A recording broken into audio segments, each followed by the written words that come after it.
Greetings everyone. This is a quick promo before the video begins.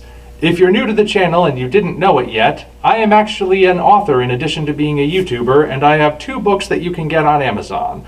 Operation Red Dragon: The Daikaiju Wars Part 1 and The Occult Mafia.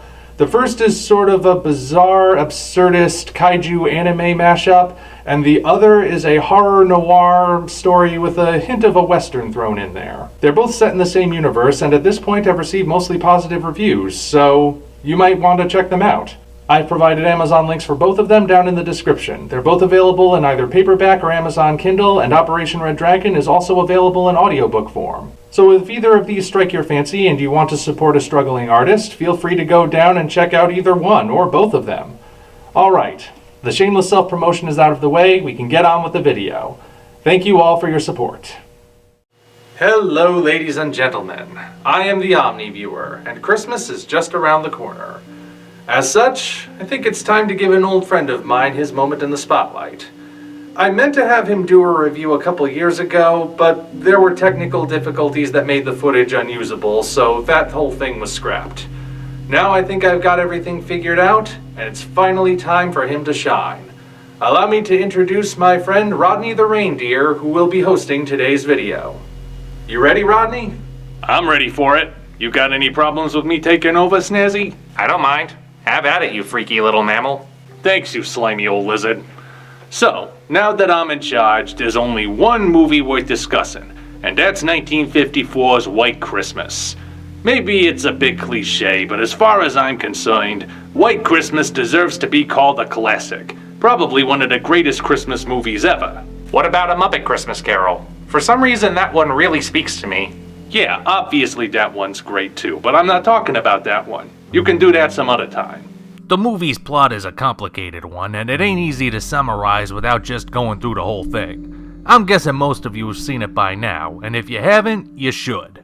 Like I said, it's a classic, but I guess that raises the question of why it's a classic.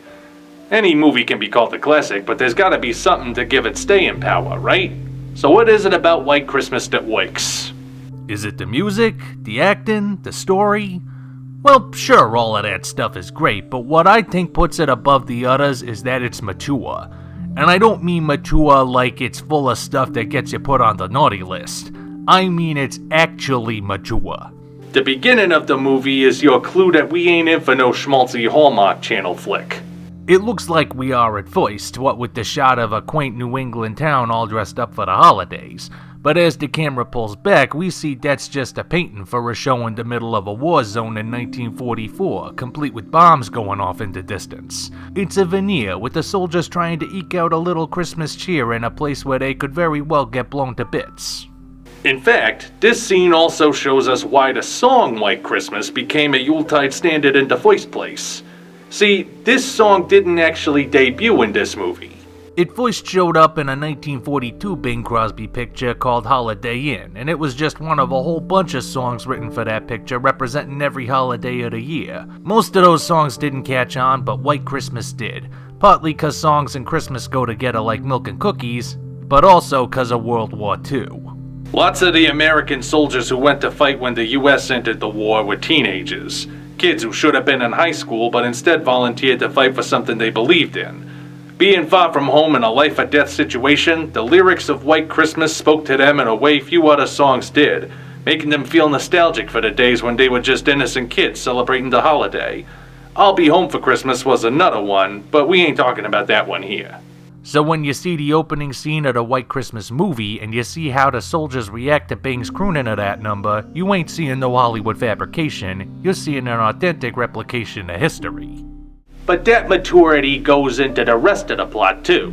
The main characters, Bob Wallace and Phil Davis, are 2 showbiz juggernauts who once served under General Thomas Waverly. And when they find that the retired general's fallen on hard times trying to run an inn that's failing during the Christmas season, they take it upon themselves to use their talent and influence to help him out.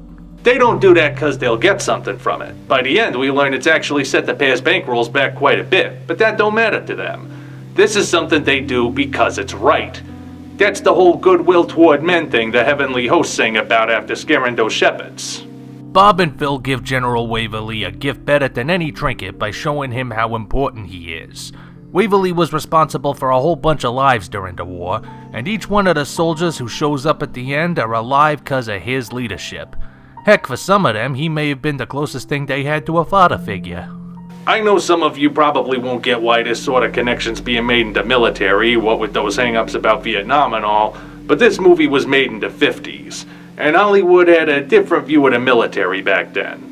The bonds you form in the military are unique, cause you and your fellow soldiers are looking out for each other in the face of death.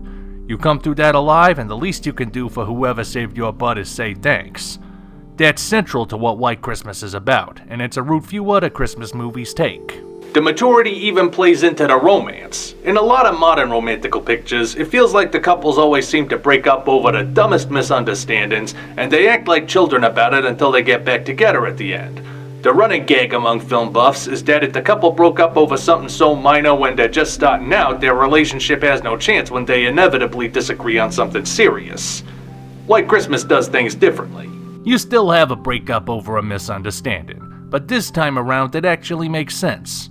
Betty Hayes here is feeling self-conflicted. She's fallen for Bob, but she's spent such a long time looking after her little sister Judy that she's having trouble moving forward. That means when the misunderstanding happens, she grabs onto it cause she's scared of change. But even as she's running away, it's clear that a part of her knows she's making a mistake. Why else would she keep acting civil towards Bob even when she's trying to get away from him? Part of her knows it ain't his fault, and she's hoping something will change her mind, which eventually does happen. White Christmas is a movie with the romantic conflict where the adults act like adults. How's that for holiday novelty? So that's what I mean when I say that White Christmas is a mature Christmas movie. Everyone these days seems to think that maturity means being cynical and telling dirty jokes, but that ain't mature. Any teenager can be a cynical pervert. Real maturity is about being respectful and doing the right thing even when it ain't easy. Too bad we don't see much of that these days in the movies. Or real life for that matter.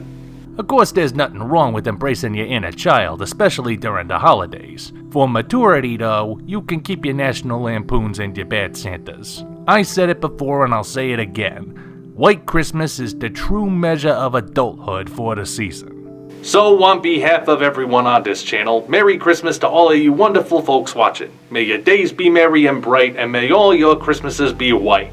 You know, if you live in a region where it snows. I'm Rodney the Reindeer. Thanks for watching.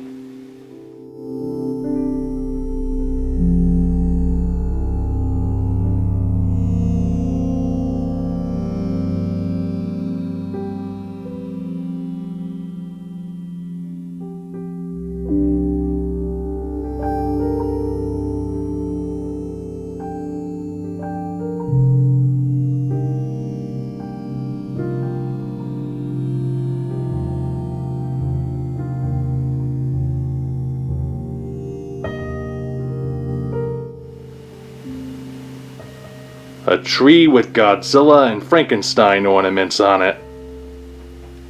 Now I've seen everything.